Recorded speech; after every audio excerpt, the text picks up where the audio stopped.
Dr. Janneh, can I start by thanking you for taking time out of your busy schedule uh, to come here in the UK and grant us this interview with us going to the voice of Dabanani.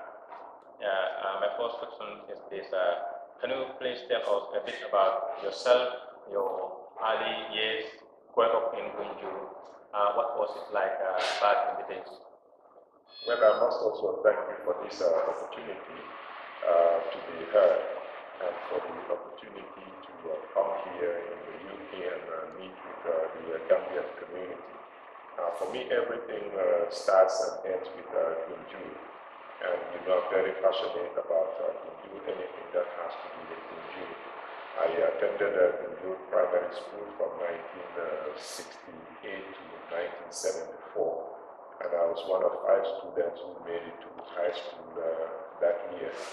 And I attended St. Augustine's High School and ultimately went to the United States to study.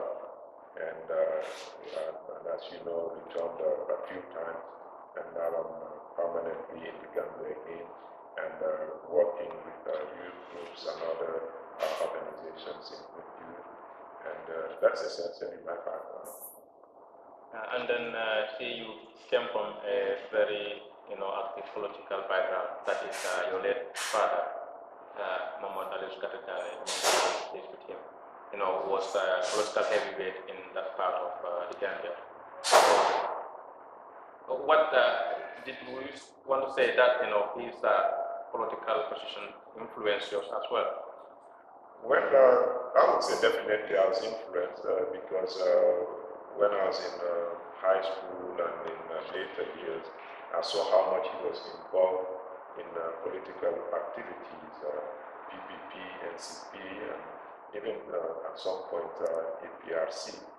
And he was also one whose work took him all across the country. So I got to live in Jinoy and in the Phonies, and I traveled throughout the country because of the nature of his work. So that definitely did have an impact on my decision to even study political science. I never thought about following his footsteps to become politically engaged, but at least I realized it must have shaped the direction of my career or my involvement. And at the time, you went to St. Augustine High School, and then how was it like in someone from that Gunju village, see yourself, studying at, maybe St. Augustine, one of the best high schools in the Gambia at the time, and maybe at that time it was the capital was called Patos. How was it? How did it feel like? Well, it was still Banjul, but St. Augustine's, as you mentioned, was the premier high school. And just by the number of students who were able to proceed to high school, you could tell it was very competitive because we had far fewer high schools and the number of students competing was huge. But I was relatively younger than my classmates. I started school at the age of 6. So, but it was very exciting because you had a combination of sports, academics, and there was a campus newspaper called Sunukibaro. And at one point, Lamin Jamkabaro, who was my classmate from New Primary School, was the editor. And I made regular contributions as well. So it was a very exciting period, even though we came from Gunju, we all played a prominent role in the school. And then you started off maybe earlier in your career as a reporter at Radio Gambia. And what motivated that career? What motivated you to becoming a reporter for Radio Gambia at the time? Well, when I graduated from high school in 1979, I was under 18, and by then to get a job with the public service commission, you have to have a minimum age of 18. So therefore, my father helped get me a job at the Rural Development Project (RDP) based in Jinoy. And when I reached the age of 18, I applied for a job that was advertised as a reporter for Radio Gambia. I was interviewed and hired, and that's how I started working in the media sector. And of course, that was in 1981, early 1981. That was the same year too that Ukwe attempted to overthrow the government.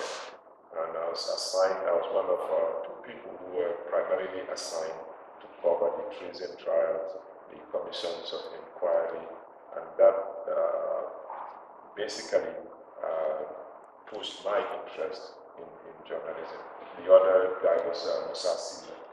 Yes. How about politics? Were you part of any political establishment from that time? No, I was not, because I was still too young. I went to Radio Gambia when I was about 18, and by the time I got 20, almost 20 when I left. When I was 20, I left the country to study in the United States. I was not involved in anything except maybe following my father sometimes during his campaigns as a member of the NCP. He was a candidate. That was after I left the US already. I've left for the US. Yeah, and talking about the US,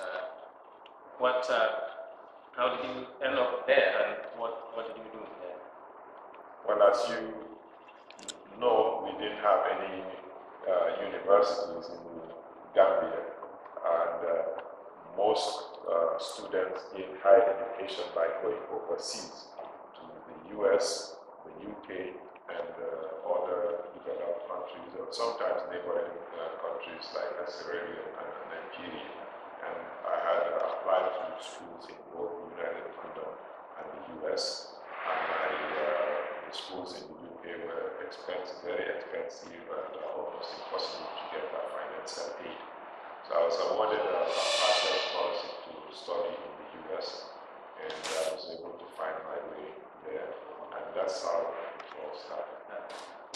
And then you were a lecturer of political science.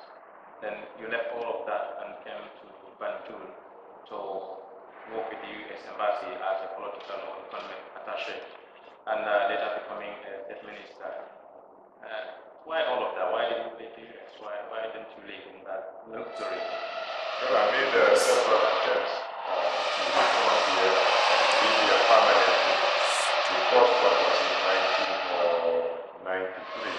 I had completed my PhD in 1990, started teaching, and then in 1993, I got a grant from the International Organization of Migration, and they paid for my container, the airfares, and even to move my family back. And I was hired as at the Foreign Service. I forgot the title of the post, but I was hired at the Foreign Service. I worked there briefly, and then I was hired because it was you had very few that were qualified and willing to come back. MDI snatched me away from the foreign ministry. But after less than a year, I decided to go back to the US, and shortly after that, Janneh overthrew Jawara's government. I remained in the US for another 10 years, and then decided I want to go back this time, and I'm going there to stay. This time again, I found a job, particularly through the US Embassy, and worked there for a few months, and that's how I ended up being offered a post as a minister in Janneh's government, and that was April 2004.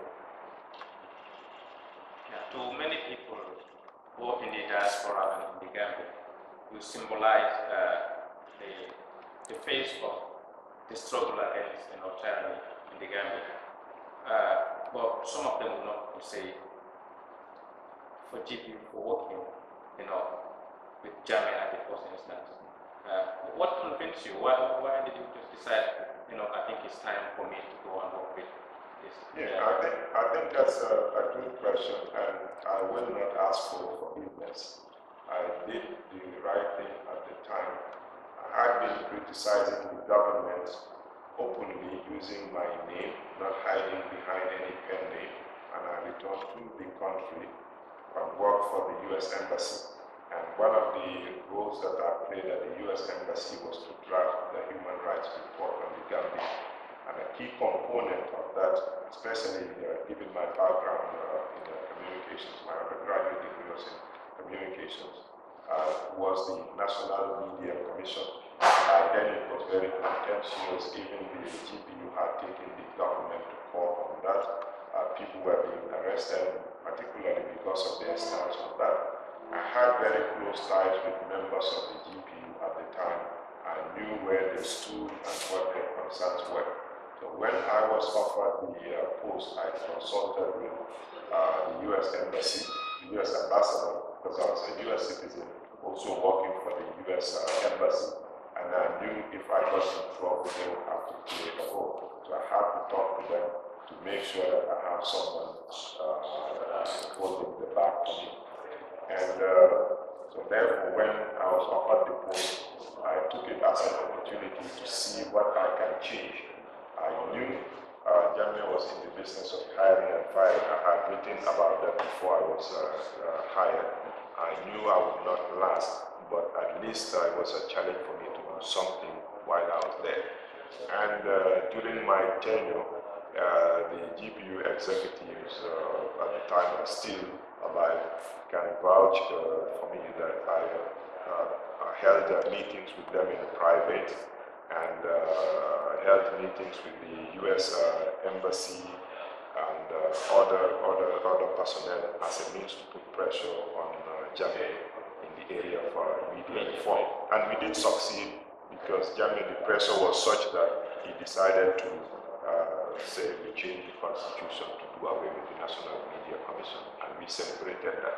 But as a result of that collaboration, he again turned around and saw me as a spy, and I was fired, and the official explanation was for providing sensitive information to our foreign embassy. So of course I worked for a dictator, but I'm proud of the role that I played in that role. In fact, I was the only, I believe, I was one of just 2 government officials who attended some events like even the Hyderabad funeral. Even after I was fired, I continued to play that role. Yes, so I have no apologies for that. Thank you very much. Actually, you are still carrying on with your work as an activist, as a political scientist, and here is Janneh now, presumably in sanctuary that the Gambian people want to see him out of. How long do you think Janneh would, be there? How long do you want? How are you going to pursue your activism so that you see Janneh in court?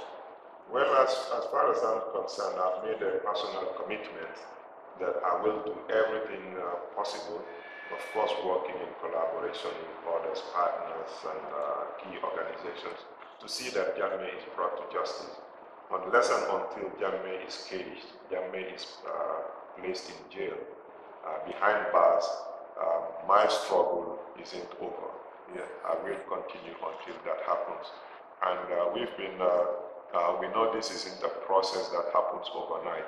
It took several years before Hissène Habré was locked up in Senegal, and I believe it will not take nearly that long for Janneh to ultimately be tried and locked up. He deserves to be in jail, not in Equatorial Guinea. So there are serious efforts going on, and I believe very soon we will know exactly what's being done. But I know the international community is particularly concerned about making sure that we have a very good process to make sure that Janneh is ultimately put on trial, because it's a way to fight impunity.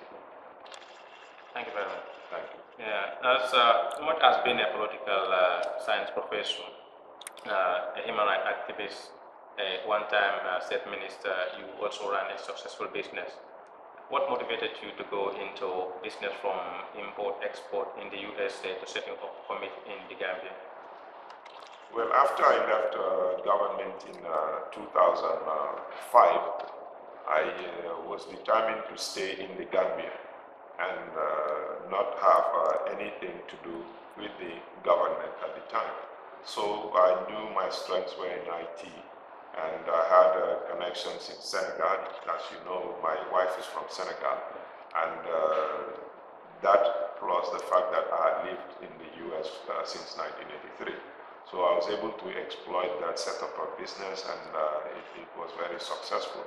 But the success also got me to understand some of the difficulties that businesses faced at the time. They were paying exorbitant sums in taxes that the government used Janneh used for his many celebrations and activities. So those were some of the things that also guided me in my activism to understand the problems from a human rights dimension, but also the difficulties that businesses were facing. But it's through the entrepreneurial spirit, my activities as a businessman, that I was able to support, to pay for my trips overseas, in addition to the grants that we were occasionally getting. And this is something I'm also continuing, despite our focus on getting Janneh and ensuring that we have a smooth transitional justice process. I'm also encouraging businesses to invest in the Gambia, encouraging investors to look at the Gambia, because we have significant opportunities for economic growth there. And you are not a state minister currently, actually, but we've seen you, from many social media platforms working with the government in certain areas like Christian reform and human rights generally in the Gambia. How do you think the government is currently faring in those areas? I believe in all of those areas you mentioned, the changes have been very phenomenal. And you just have to look at the situation just a few months ago before Yahya Jammeh was removed, and the situation now. Of course, there are many who think the changes should be done overnight, and then we have a new era. But some of these things take time, especially where the destruction has taken as much as 22 years. As far as the prisons, for instance, the prison population went as high as 1,200, but now when you go, it's something like, it's less than 400. I witnessed that for myself when we went there to perform Eid prayers, and the number of prisoners was significantly far lower than it was during Jammeh's era. So all of the political prisoners have been released, the prisons have been decongested, and I think the president continues to use his prerogative of mercy to be pardoning prisoners during national occasions. Those are things that we never heard of under Yahya Jammeh. And I believe there's also a committee going on reviewing the Prisons Act as a way to improve prison conditions. And the same thing could be said of many other areas. We know energy, we have an energy crisis there as well, power outages. But again, even to order a generator to replace what we have there takes considerable time. But I have all the indications that the government is working toward finally solving the power problem at present. But we have a role to play, not just to praise the government. Of course, when they do good, like decongesting the prisons, releasing political prisoners, allowing people to freely express themselves, and listening to the people, we need to praise them. But if we see anything that the government is not doing, we have to point those out, and we also have to keep them on their toes, and that's what we expect in a democracy. And so far, that's the climate we have in the country. We're reminding our viewers that you're listening to this interview with me, Lamin Toure, editor-in-chief of Gunju, the voice of Dabanani, and we want to, at least, go to Gunju again. And then we ask you, we're seeing lots of young entrepreneurs coming out of Gunju. What's your advice to those young people who want to get into business and make it very profitable at the end? Well, that's a very good development, because we should not confine ourselves to applying for jobs and then waiting for a government desk job, but to become entrepreneurs. And we know creating jobs is very essential, because you not only make a good living for yourself, but you create opportunities for others and keep them employed. And that is something to be encouraged. We need to continue to pressure the government to improve the climate under which businesses operate, and for training opportunities to be made available to new entrepreneurs, and also the access to capital to be improved, because that's usually the major impediment for entrepreneurs, being able to get the required capital to develop their businesses. And for any business to succeed, we tell the young guys that they have to make sure they're in some sort of a network. They collaborate, exchange information, and learn from the ones that are already doing it. Gunjur, as we all know, is blessed with intellectuals, skilled professionals in both Western and Oriental education. Yet, to many of us, to many people within and outside, the village, Gunjur is still underdeveloped. What do you think is responsible for this? I believe if we have a dictator in power who sees everything as a challenge to his power, and considers Gunjur, or considered Gunjur to be the bastion of opposition to his regime, it would be very difficult to make meaningful development, because then you would have individuals trying to work against all odds with the regime, doing everything to keep us underdeveloped. But with the new climate that we have, with the new regime, we have to come up with initiatives, not just wait for the government to come up with plans to develop our community, but to use our influence, to use our knowledge to see how we can move the country, particularly our community, ahead. If we are faced, let's say, with environmental destruction, we find ways to stop it, but also come up with alternatives that would create jobs and better protect our environment. If we know that our secondary roads are terrible, find ways to get the community involved, put pressure on the government, but also look for private initiatives to improve some areas. I believe with that, if we come together and work with a government that is supportive and responsive, we should be able to achieve a lot in Gunjur.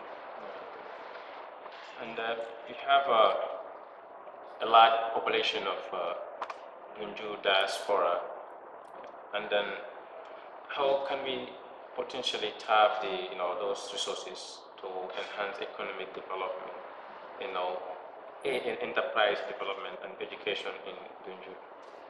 I think we've seen some effort to a smaller extent, like formation of the Gunjur Development Forum, Gunjur Development Association. It's a positive step. It is one way to even have a database of folks from Gunjur who are in the diaspora. And once you have information, you'll be able to tell who's who, what they can do, what they can contribute, form a very formidable network. And once this network is extended, we can also increase the range of activities, the range of projects that we are interested in. And if we have a very well-organized group, very resourceful, we will not only be able to implement our own projects, but be able to exert pressure on the government to do things that we think are going to be positive for our community. And Gunjur has recently been in the both local and international news as a result of environmental pollution. What's your take on the pollution issue, and what advice would you give to those citing the economic aspect of, for example, the golden lead fish meal company as opposed to a healthy environment? Well, it's indisputable that we need jobs in Gunjur, and that any industry that would create jobs and offer employment, especially to our young, should be welcome. We should welcome them with open arms. But by doing that, we also have to be wary of other concerns, health being one, impact on our environment. It should be top on our list of concerns. So as far as the Golden Lead company is concerned, we are glad that the company was established in the first place and that there are people making a living from working there.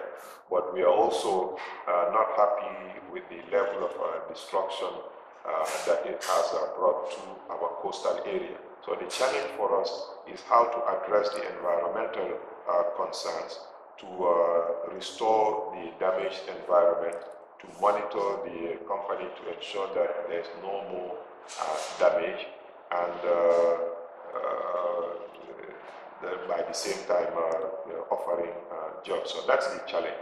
So what the community groups, particularly the environmental groups, are pushing for is not necessarily to get rid of a Golden Lead company. It's not necessarily barring companies from coming to invest in Gunjur, but we're looking for responsible investments that would strike a balance between the economic incentives and the environmental concerns, for instance. And I believe the ongoing crisis, the tension between the community and Golden Lead could be solved by striking the necessary balance. And Gunjur has always been known for, divisive politics in the past, like the PPP, UP, NCP, and then after that era, you had the APRC, UDP. What would you say is the political awareness, political situation currently at Gunjur? I think it's healthy for there to be partisanship, for people to belong to different parties, hold differing political views, and that is something we all fought for, and we don't want for there to be one party dominance anywhere. For there to be just one party, we wouldn't force people to all belong to just one party, to have one viewpoint. The problem with the previous regime was that anyone who was slightly critical of the ruling party faced persecution or severe consequences. So the atmosphere has changed. Now people are free to join the UDP, NRP, and other parties, or even not belong to any political party. And that's the climate we have to fight to maintain. That way, if we have free and fair elections and the people operate in a climate where they can express themselves freely, then we'd be able to say we have leaders who are freely chosen. Then those leaders would be both responsive and responsible. So it's healthy to have differing political opinions, belong to different political parties, but not good for the state to impose one view and to punish others for not following its lead. So I think it's healthy in that sense.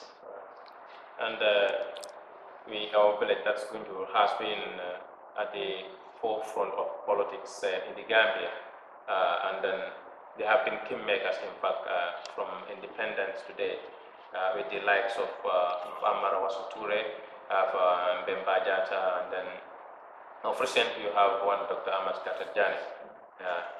Isn't it about time that Gunjur has a shot at the presidency? Well, I don't know if it necessarily has to be Gunjur. But the good thing is now we have a political climate where anybody, whether it's from Gunjur, Berendin, Sanyang, disappearing. So the political space has opened up, and it's an opportunity for others who think they have what it takes. They will be able to weather the storm and have the necessary support to jump in the race. So whether it's Gunjur or elsewhere, this is a whole different political atmosphere, and not necessarily me, but I will encourage anyone, whether it's Gunjur or elsewhere, to throw in their hat.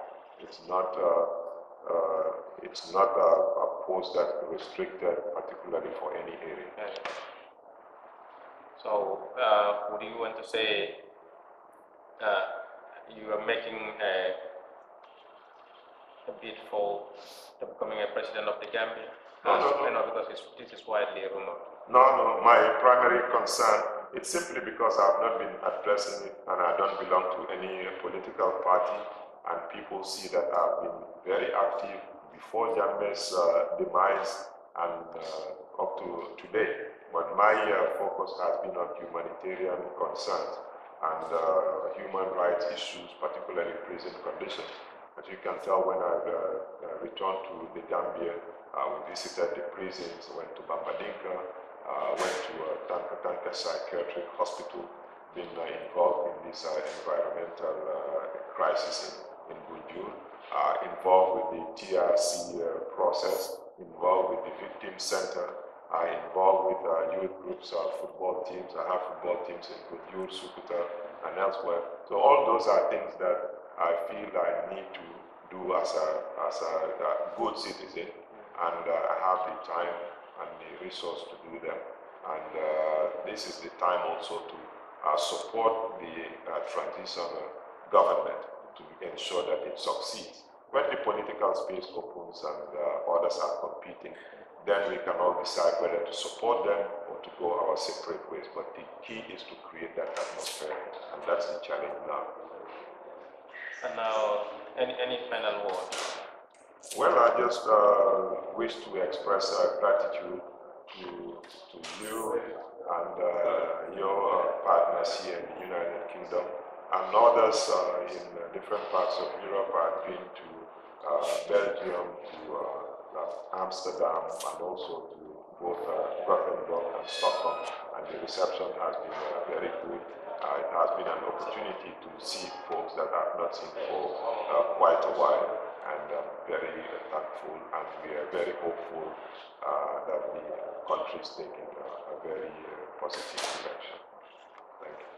Dr. Janneh, we are so much honored to have you here at Gunjur, the voice of Dabanani, and then we hope you all the best in your 5 days stay in the UK. Thank you so much.